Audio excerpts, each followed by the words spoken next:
Speed Hub itu sesuai dengan pengertiannya ya, ini sebuah program penyiapan ASN untuk bisa mengakses atau bisa lebih siap mengikuti program beasiswa yang ada di luar sana dan juga seleksi perguruan tinggi. Prosesnya adalah kita akan melakukan penyiapan secara khusus kepada teman-teman ASN Kementerian Perhubungan sesuai dengan persyaratan yang disyaratkan oleh pemberi beasiswa. Misalkan yang pertama tentunya ini adalah pelatihan bahasa Inggris. Kemudian yang berikutnya yang kedua sesuai dengan persyaratan pemberi beasiswa juga biasanya ada terkait dengan penulisan esai. Kemudian yang berikutnya beberapa pemberi beasiswa juga mensyaratkan untuk ada tes bakat skolastik. Dan yang paling terakhir nih, yang paling sering menjadi momok dalam seleksi penerimaan beasiswa yaitu wawancara.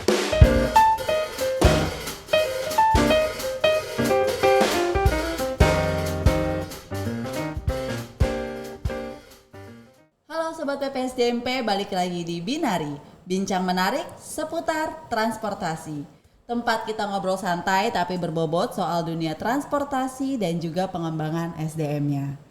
Jujur nih ya, siapa di sini yang mau lanjut S2 atau S3 tapi tuh suka stuck di awal?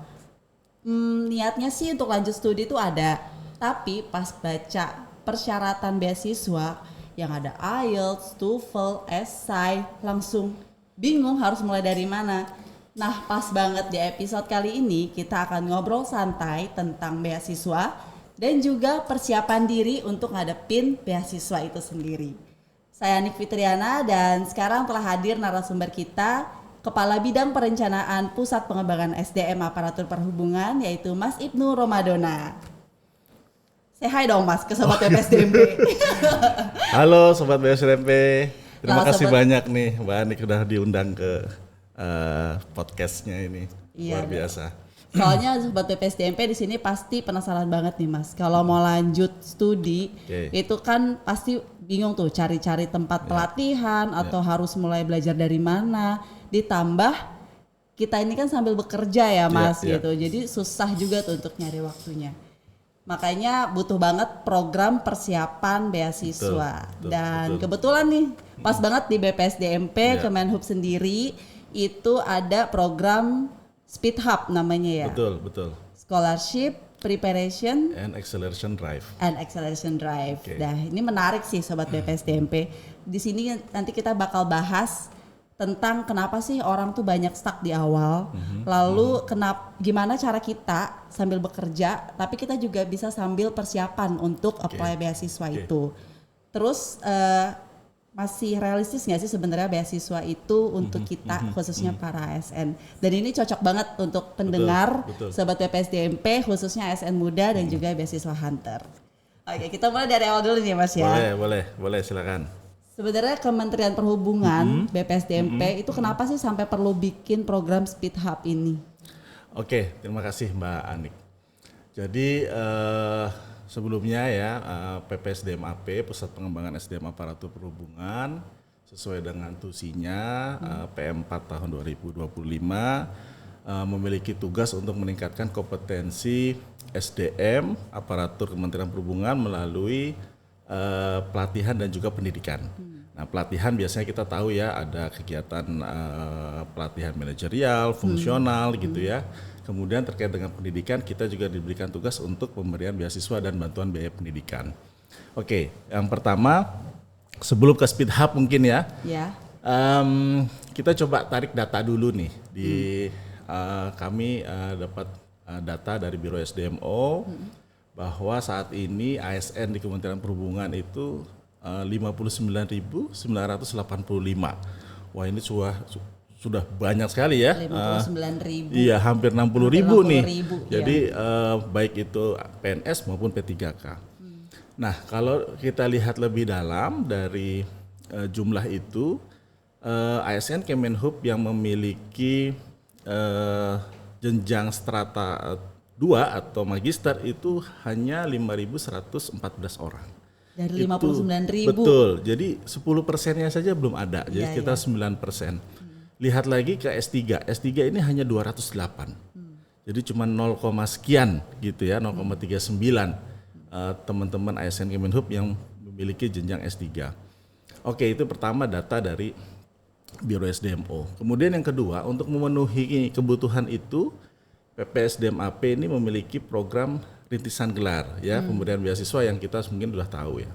Kalau perjalanan selama kurang lebih 1 dekade ya, kita tarik aja 5 tahun ke belakang, kita baru bisa memberikan 300 orang ya beasiswa rintisan gelar. Jadi kalau misalkan di rata-rata per tahun ya, tadi kan 5 tahun, itu hanya per tahun sekitar 60 orang. 60 orang. Itu mungkin 0,1% dari sekian 60.000 tadi ya. Iya. Kecil sekali karena mungkin keterbatasan anggaran dan lain sebagainya.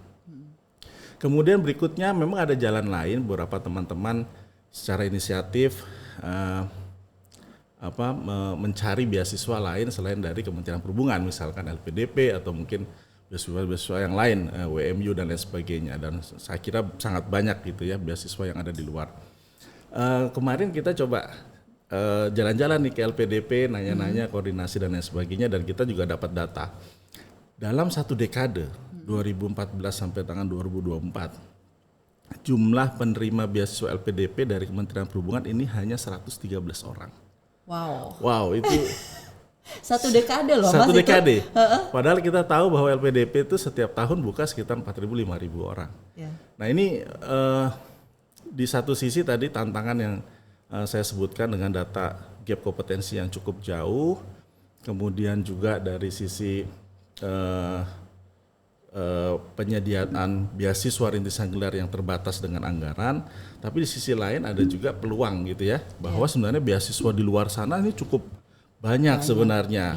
Bukan cuma kita bicara LPDP, tapi juga ada ADB, kemudian juga DAAD, ada juga dari kementerian lain dan lain sebagainya, yang tentunya ini bisa dimanfaatkan oleh teman-teman supaya bisa mengakses tanpa harus bergantung terhadap beasiswa yang ada di Kementerian Perhubungan.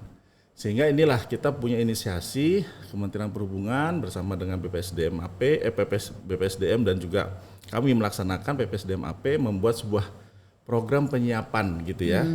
Kita juga tidak ingin teman-teman ini berjuang sendiri gitu kan. Paling tidak kita hadir untuk memberikan persiapan sehingga mereka punya konfidensial untuk bisa mengakses beasiswa-beasiswa yang ada di luar sana gitu ya. Di sisi lain memang kita tetap juga beasiswa rintisan gelar tetap ada, namun demikian kan jumlahnya sangat terbatas. Nah harapannya memang dengan adanya program ini teman-teman bisa memanfaatkan dan juga tentunya bisa mencapai cita-cita ya, bisa sekolah di sekolah-sekolah yang memang menjadi impian dari teman-teman sekalian. Itu mungkin Mbak Anik. Menarik, keren banget sih. Jadi memang Speed Hub ini tuh lahir dari kita ngelihat ya permasalahan yang ada. Karena sebenarnya itu enggak karena minat ASN Kemenhub yang turun, tapi karena memang sebenarnya mereka tuh ada minatnya gitu. Cuma gimana persiapannya lagi aja gitu, karena memang lihat tadi persyaratannya mungkin yang cukup tinggi atau mungkin mereka udah minder duluan gitu kan. Jadi itu tadi yang Mas Ibnu bilang ya, gimana cara membangun konfidensialnya mereka sendiri. Oke, untuk ini nih Mas, biar memperjelas lagi nih buat sobat BPSDMP yang mungkin baru pertama kali dengar Speed Hub gitu kan. Sebenarnya Speed Hub ini tuh program kayak apa sih Mas? Ya sebenarnya Speed Hub itu sesuai dengan pengertiannya ya, ini sebuah program penyiapan ASN untuk bisa mengakses atau bisa lebih siap mengikuti program beasiswa yang ada di luar sana dan juga seleksi perguruan tinggi.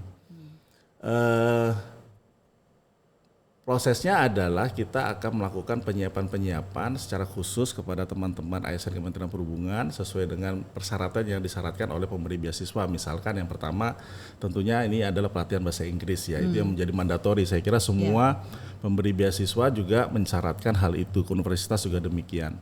Jadi kita ada program penyiapan bahasa Inggris, baik itu IELTS maupun TOEFL. Jadi IELTS itu untuk yang ingin mengakses beasiswa yang ke luar negeri, kemudian TOEFL biasanya untuk ya persyaratan di dalam negeri.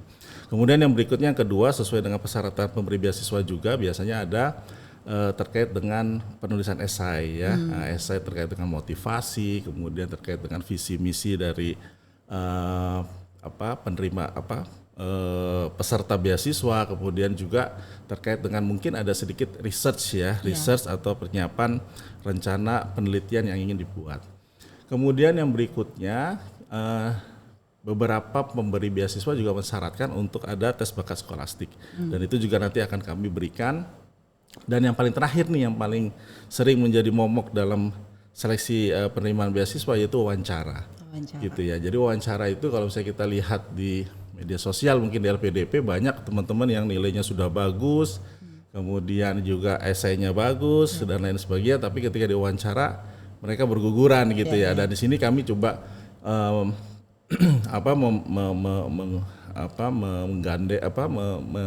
mendampingi teman-teman untuk bisa tahu tips and trick bagaimana cara menjawab pertanyaan dari pemberi beasiswa gitu. Jadi memang ini ya paket lengkap lah istilahnya tuh. Speed Hub ini tuh nggak cuma ngajarin kita tuh bahasa aja gitu. Jadi sobat BPSDMP kalau misalnya dari program Speed Hub ini selain bahasa Inggris tadi kan IELTS, TOEFL, terus juga apalagi esai, juga ada strategi-strategi ya tadi tips dan trik karena emang kebanyakan orang tuh gagal mungkin bukan karena nggak mampu tapi karena mereka nggak tahu gimana strateginya, tips dan triknya itu sendiri. Oke, Mas, kita ke perspektif ASN muda nih sekarang.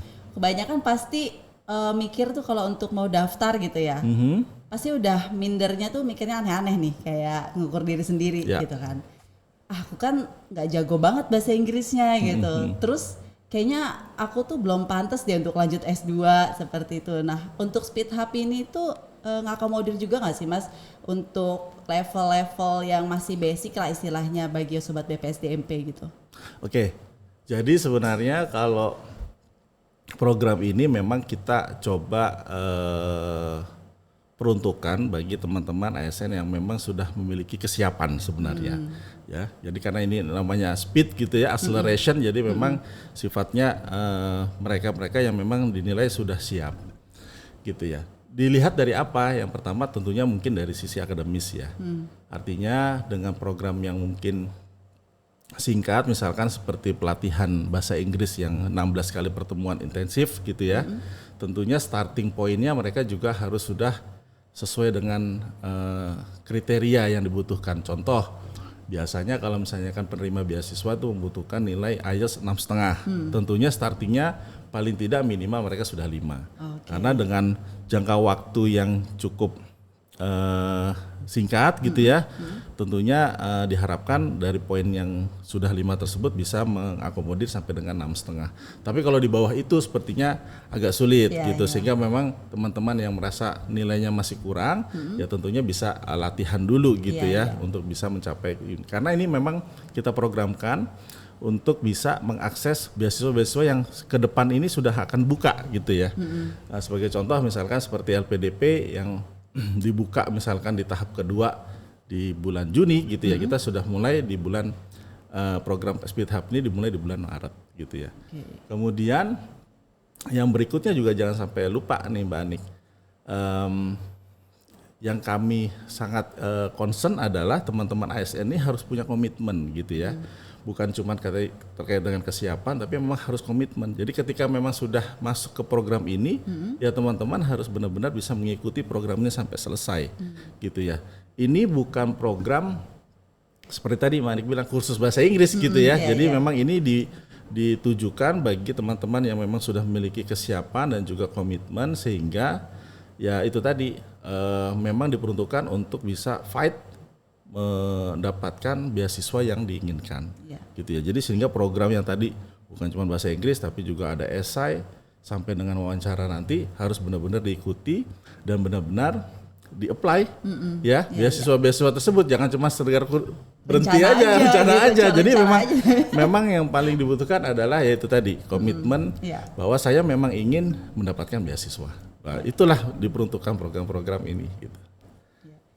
Nah, untuk pelaksanaan Speed Hub-nya ini, Pusbang Aparatur tuh jalanin sendiri atau ada kolaborasi juga Mas sama pihak lain? Ya, tentunya kita juga punya keterbatasan ya, sehingga kita memang kolaborasi dengan lembaga yang memang kredibel, yang memang sudah berpengalaman untuk mempersiapkan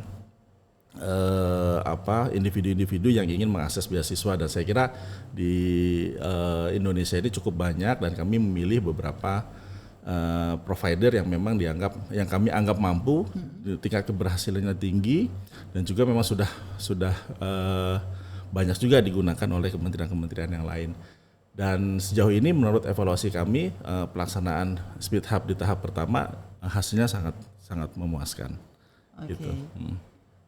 Untuk persyaratannya nih Mas, persyaratan untuk Sobat BPSDMP kalau misalnya minat ke Speed Hub ini, itu boleh nggak Mas ASN Kementerian Perhubungan di luar BPSDMP gitu?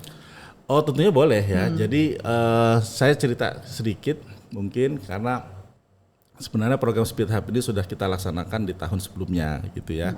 Di tahun 2025 kami sudah coba uji cobakan untuk program Speed Hub ini memang dikhususkan untuk teman-teman di lingkungan BPSDM. Kenapa di lingkungan BPSDM? Karena kita tahu bahwa kebutuhan peningkatan kompetensi dosen melalui jalur pendidikan ini kan dosen-dosen ini harus mungkin lebih diprioritaskan untuk bisa meningkatkan kompetensinya. Sehingga kami kemarin di tahap pertama di bulan Oktober 2025 ini kami buka untuk teman-teman di lingkungan BPSDM. Kemudian nanti rencana di tahun 2026 ini kita tentunya ingin membuka kesempatan kepada seluruh subsektor untuk bisa ikut gitu ya, untuk bisa ikut berpartisipasi memanfaatkan program ini ya, harapannya nanti mudah-mudahan teman-teman juga prosentase keberhasilan ya bisa mendapatkan beasiswa ini bisa lebih tinggi ya, kira-kira nanti ditunggu aja di bulan Maret. Ya, ditunggu aja Sobat BPSDMP atau enggak pantengin terus sosial medianya ya Pusbang Aparatur. Betul. Jadi di situ nanti akan ada informasinya tuh Speed Hub itu bisa dibuka. Terus ini Mas, untuk pelaksanaannya Speed Hub ini itu kapan? Online atau ada harus datang ke Pusbang Aparatur? Oke. Proses pelaksanaannya kalau kita mengacu seperti yang tahap pertama ya, dan juga mungkin nanti tahap kedua semuanya memang full online ya. Full Jadi online. artinya ketika nanti informasi ini ada, teman-teman nanti bisa mendaftar melalui online, kemudian kita nanti verifikasi. Setelah itu nanti ada placement test. Ya, placement test itu bahasa Inggris untuk mengukur seberapa jauh kemampuan bahasa Inggris teman-teman. Kemudian peminatannya juga mungkin kalau ke luar negeri menggunakan IELTS, dan nanti akan kita kursuskan IELTS gitu ya. Kemudian kalau yang dalam negeri cukup TOEFL dan TPA, nanti kita juga ada kelas TPA. Kemudian pelaksanaannya nanti intensif ya. Ini yang pertama kita ngomong bahasa Inggris dulu. Itu dilaksanakannya sekitar 16 kali pertemuan. Satu minggu pertemuan sekitar 3 kali, dan itu dilakukan di luar jam kerja. Di luar jam kerja. Betul, jadi sekitar jam setengah 8 malam sampai dengan jam setengah 10. Memang challenge-nya untuk teman-teman yang di wilayah timur, gitu ya. Jadi yang tahap pertama kemarin kami punya beberapa peserta dari Makassar dan juga Jayapura. Jadi ini juga tantangan, tapi itu tadi kembali lagi kalau punya niat dan komitmen tentunya ini bisa dilakukan ya, bisa dilaksanakan, dijalankan. Jadi itu terkait dengan bahasa Inggris. Setelah kursus bahasa Inggris, secara paralel juga kita menyiapkan esai ya. Jadi ada pendampingan esai dengan tim, mulai dari format, kemudian cara pengisian dan lain sebagainya. Nah setelah itu ya harapannya teman-teman sudah bisa mengakses beasiswa-beasiswa yang memang sudah diinformasikan sebelumnya. Jadi artinya kita tidak fokus hanya ke LPDP. Jadi kami juga akan memberikan banyak pilihan ya beasiswa-beasiswa beserta persyaratannya untuk menjadikan literasi bagi teman-teman, sehingga mereka bisa menyesuaikan kira-kira mana yang paling pas sesuai dengan minatan dan juga kemampuan ya. Artinya kita tidak hanya fokus LPDP, tapi ternyata sangat banyak beasiswa di luar sana yang memang bisa diakses oleh teman-teman. Setelah itu kita lihat kira-kira persyaratan beasiswa tersebut membutuhkan TBA nggak? TBS ya, tes bakat scholastic. Ketika membutuhkan, kita akan dampingi teman-teman untuk bisa ikut pelatihan terkait dengan tes bakat scholastic. Sampai kemudian terakhir pelaksanaan wawancara. Kira-kira seperti itu gambaran besarnya pelaksanaannya. Memang yang tahap pertama kemarin ini masih baru menyelesaikan esai dan bahasa Inggris gitu ya.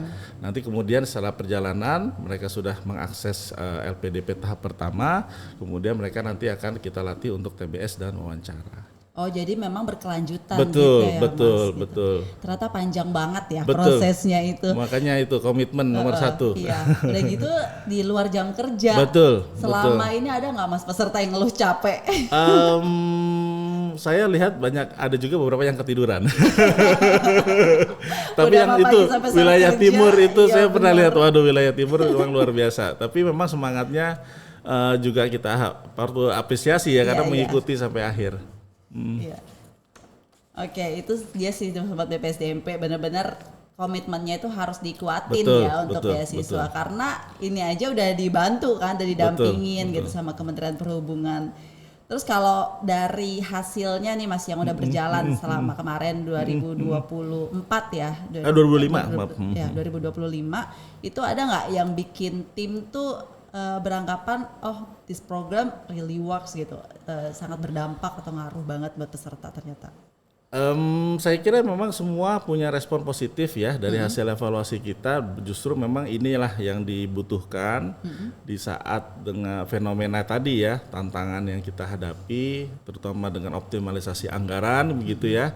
Kemudian juga peluang yang tadi sudah terbuka ya, semua juga banyak yang tahu ternyata beasiswa nggak cuma LPDP tapi banyak. Tapi kan bagaimana cara masuknya gitu ya. Ternyata program ini sedikit banyak membantu, bahkan sangat membantu gitu ya. Karena kita tahu bahwa mengakses pelatihan-pelatihan di sana juga mungkin biayanya juga cukup lumayan gitu ya. Kemudian itu hanya bahasa Inggris, belum lagi yang lain-lain gitu ya. Dan ini kita hadir memberikan sedikit pencerahan sececah harapan lah gitu ya, bahwa perhubungan bisa hadir memberikan kami yang sudah memiliki niat, komitmen untuk bisa mengakses beasiswa gitu ya, dibantu oleh Kementerian Perhubungan, dan ini tentunya sangat luar biasa bagi teman-teman. Dan memang sudah ada di tahap pertama kemarin ya. Kemarin mereka memiliki komitmen untuk mengakses LPDP tahap pertama, dan ini sekitar kami kemarin sempat data 69 orang yang sudah mengakses. Kemudian juga ada yang sudah diterima kemarin. Wah, udah di LPDP tahap kedua kemarin satu orang. Jadi di UGM. Jadi alhamdulillah ini juga bisa menjadi inspirasi bagi teman-teman juga bahwa program ini memang cukup membantu untuk bisa mempermudah teman-teman masuk mengakses beasiswa. Oke, keren banget. Berarti ini emang benar ngaruh ya untuk pendampingan ini, sampai sekali. Contohnya kemarin tuh udah ada yang berhasil akhirnya LPDP dan dia masuk ke UGM. Jangan-jangan MSTT juga. Iya. Terus kalau terakhir nih menuju akhir, tips dari Mas Ibnu sendiri gimana untuk pesertanya? Oke, tips ya. Ini saya ngulang lagi karena ini suatu hal yang benar-benar fundamental ya, dari pengalaman kami sebagai pemberi beasiswa. Yang pertama tentunya niatkan dan siapkan, baik itu dari sisi mental dan juga dari sisi akademis gitu. Itu dulu, karena memang startingnya kita tahu bahwa ini nggak bisa dari nol, jadi memang harus kita punya persiapan. Kalau memang bahasa Inggris ya minimal bahasa Inggrisnya punya level yang cukup baik gitu ya. Jadi dan juga mental. Jadi banyak juga teman-teman yang harus tahu bahwa prosesnya ini proses yang sangat panjang ya, baik itu dari sisi proses pelatihan, seleksi, bahkan mungkin nanti ketika sudah diterima menjadi mahasiswa gitu ya. Proses S2 apalagi di luar negeri dan lain sebagainya, ini prosesnya yang cukup panjang dan memang harus membutuhkan mental yang kuat. Kemudian yang kedua, teman-teman harus punya komitmen gitu ya. Program ini memang membantu, namun demikian untuk optimalisasi keberhasilan program ini tentunya membutuhkan komitmen dari teman-teman sendiri gitu ya. Tanpa adanya komitmen, proses yang panjang itu tentunya akan sulit untuk bisa dilewatkan. Jadi sebelum masuk ke dalam program ini, pastikan kesiapan dan juga komitmen untuk bisa masuk ke dalam program ini, pasti akan berhasil. Amin gitu ya. Dan semoga aja sobat BPSDMP nih ke depannya kan penerima beasiswa deh. Terus ini nih Mas, untuk setelah ini tuh Speed Hub mau dibawa kemana sih Mas? Dan dari kemarin nih, dari peserta-peserta yang udah ada yang mendaftar di Speed Hub, itu kan ASN Kementerian Perhubungan ya Mas ya. Dari situ tuh kelihatan gak sih Mas, ternyata potensi ASN Kementerian Perhubungan tuh mampu gak sih bersaing secara global atau internasional? Saya kira sangat mampu ya Mbak Anik, bahwa saat ini kan banyak ASN muda, apalagi dari pola pembibitan dan lain sebagainya. Ini kalau kami lihat dari sisi kemampuan bahasa Inggris, kemudian dari sisi motivasi dan lain sebagainya, ini saya kira sangat potensial sekali gitu ya. Dan ini sangat disayangkan, sangat sayang kalau memang hanya berhenti gitu ya, cuman tidak difasilitasi untuk bisa mereka kita motivasi secara penuh untuk bisa mengakses beasiswa. Kadang mereka itu tadi berdasarkan mungkin dari media sosial, oh kok sulit, kok bagaimana caranya, oh bagaimana kok bisa gitu dan lain sebagainya. Rata-rata memang mereka sudah takut duluan gitu ya menghadapi beasiswa itu seperti apa. Padahal sebenarnya ketika bisa mengikuti program ini dijelaskan oleh banyak tenaga-tenaga yang memang sudah sangat mumpuni ya, berpengalaman ya. Kita juga ada sharing session dan lain sebagainya. Itu membuka pikiran dari mereka untuk bisa, oh ternyata saya pasti mampu, saya pasti bisa. Dan harapan kami dengan adanya program ini semakin banyak, bahkan mungkin nanti bisa melebihi dari beasiswa rintisan gelar yang ada gitu. Mudah-mudahan gitu ya. Kalau tadi kita lihat 60 setiap tahun, mudah-mudahan karena Speed Hub ini ternyata ada lebih dari 60 yang bisa diterima beasiswa di luar. Wah itu luar biasa. Luar biasa. Karena balik lagi ya Mas, kayak tadi LPDP aja tuh dia bisa 4.000 ya kan. 4.000, masa kita cuma 60 ya tadi ya kan. Sangat ini sedikit ya, meskipun akses itu kan tidak dibatasi. Jadi biar ASN Kementerian Perhubungan ini mencoba juga beasiswa-beasiswa dari lain ya, enggak melulu ketergantungan pada ASN kita doang gitu ya. Mungkin saya tambahkan, apalagi kalau misalkan seperti di LPDP sendiri kan ada beasiswa targeted gitu ya untuk ASN. Mungkin banyak juga yang nggak tahu. Ada juga beasiswa afirmasi untuk wilayah-wilayah timur. Dan sekarang 80% harus STEM ya, harus jurusan-jurusan yang sifatnya teknis, teknologi, maritim, dan ini sangat relevan dengan ASN Kementerian Perhubungan. Jadi persentase keberhasilan itu semakin tinggi sebenarnya.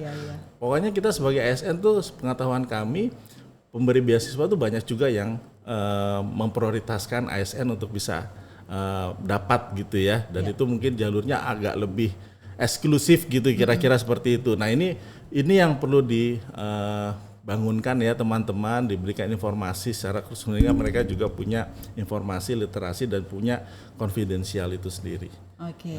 Terakhir nih Mas, kalau misalnya peserta Speed Hub nih kemarin udah ikut ya, udah ikut dan ternyata saat apply itu di pengumuman akhirnya mereka gagal nih, nggak bisa dapat beasiswanya. Boleh nggak mereka daftar lagi Speed Hub untuk batch berikutnya? Ya tentunya kita lihat nanti dia gagalnya kenapa ya. Misalkan biasanya kalau mereka sudah meng-apply, otomatis dari sisi nilai bahasa Inggrisnya kan sudah memenuhi pastinya ya. Artinya ketika mereka mungkin dia gagalnya mungkin di TBS atau mungkin di wawancara, ya mungkin kita nanti bisa lanjuti mereka untuk pelatihan-pelatihan penguatan di itu gitu ya, tapi bukan berarti harus dari nol gitu. Kira-kira kita bisa mengevaluasi kira-kira mereka gagalnya di mana, kemudian ketika mereka ingin mengikuti kembali gitu ya, kita lakukan penguatan di tes-tes yang memang mereka gagal. Itu ya? Betul. Betul. Oke, sobat BPSDMP, kalau saya bisa simpulkan dari obrolan tadi, ternyata untuk apply beasiswa itu bukan permasalahan kita itu udah cukup pintar atau belum tapi gimana kuatnya komitmen kita, tekad kita, dan motivasi kita untuk apply beasiswa itu. Karena kalau kita udah niat dan kita udah mau mulai usaha nih, semua jalan tuh pasti ada gitu. Contohnya dengan adanya Speed Hub ini, Sobat BPSDMP bisa dibantu, didampingi oleh tim BPSDMP Kementerian Perhubungan. Oke, buat Sobat BPSDMP, semoga yang habis ngedengerin obrolan kita di episode ini. Mungkin kalau masih ada sedikit rasa khawatir, rasa takut gitu kan, masih minder mungkin untuk apply beasiswa, itu wajar. Tapi yang nggak wajar itu adalah kalau kalian itu nggak mulai karena masih takut gitu. Jadi nggak ada tindakan yang bisa kalian ambil begitu. Oke, terima kasih buat sobat BPSDMP. Terima kasih juga Mas Ibnu udah hadir di sini, sharing tentang Speed Hub-nya dan juga bermanfaat semoga pastinya untuk sobat BPSDMP. Dan sampai jumpa di episode berikutnya di Binari, bincang menarik seputar transportasi.